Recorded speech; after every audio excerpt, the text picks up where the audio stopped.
Assalamualaikum warahmatullahi wabarakatuh. Untuk saudaraku semua dimanapun berada. Pada kesempatan ini, yang akan dibahas adalah tentang Baginda Nabi Adam alaihi salam dan Bunda Hawa diturunkan ke bumi.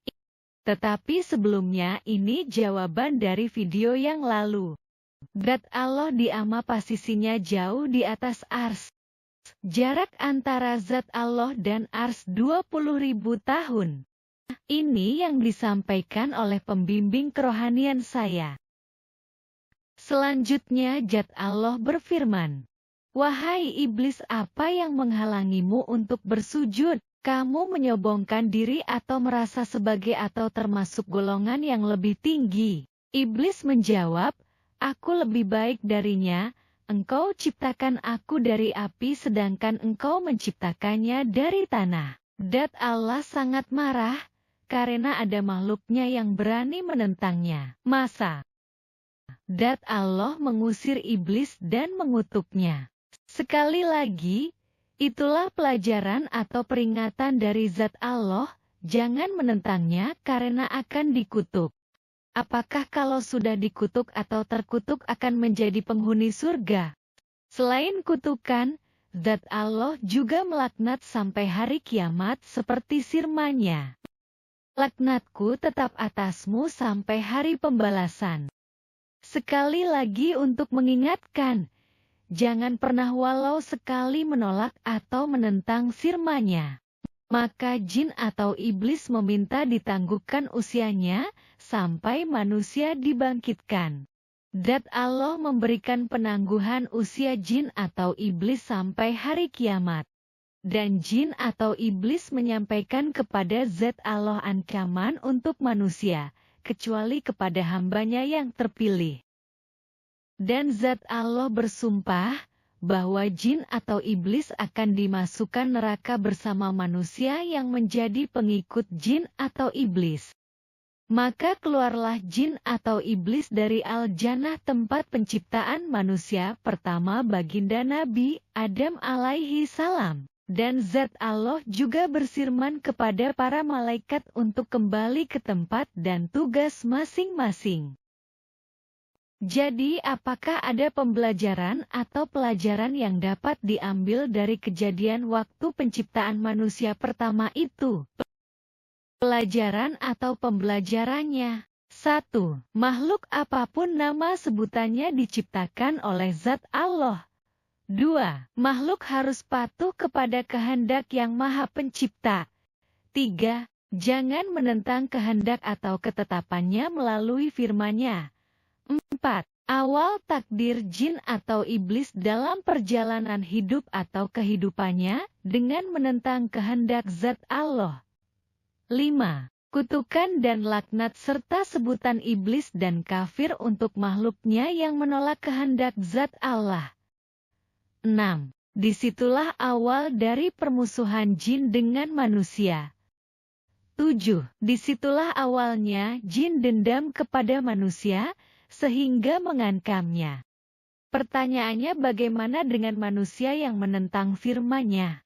Apakah sudah disebut iblis dan kafir, serta dilaknat dan dikutuk oleh zat Allah? Selanjutnya zat Allah menciptakan anak cucu baginda Nabi Adam alaihi salam.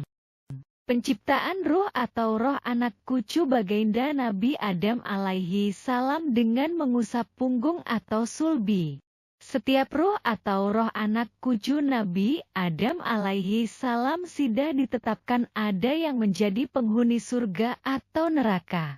Yang menjadi penghuni surga akan mengamalkan amalan penghuni surga dan yang menjadi penghuni neraka akan mengamalkan amalan penghuni neraka. Jadi jangan sekali-kali mengatakan, menjadi penghuni surga atau neraka adalah hasil perbuatan atau usaha sendiri atau pribadi. Pertanyaannya, apakah mengusap punggung atau sulbi, zat Allah melakukannya dengan tangannya? Jawabannya tidak, tapi zat Allah cukup mengungkapkan kun fayakun. Apa agama seluruh ruh atau roh anak cucu baginda Nabi Adam alaihi salam pada waktu diciptakan?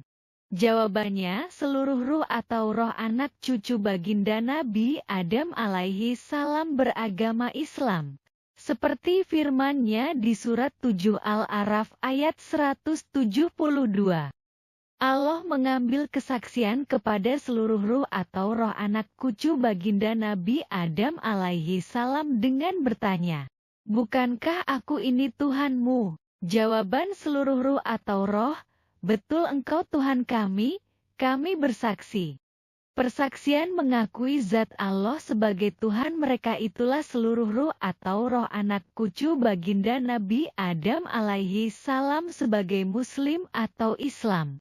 Pertanyaannya, apakah seluruh makhluk pada waktu diciptakan ditanya seperti itu dan mengakui persaksian zat Allah adalah Tuhannya?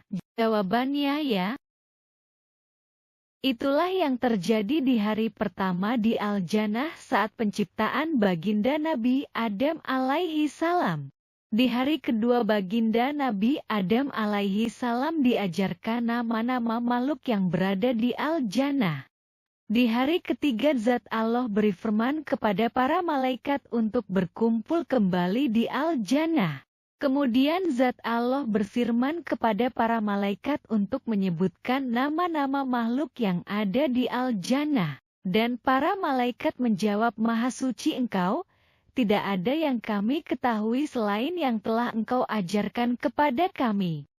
Kemudian zat Allah berfirman kepada baginda Nabi Adam alaihi salam seperti berikut.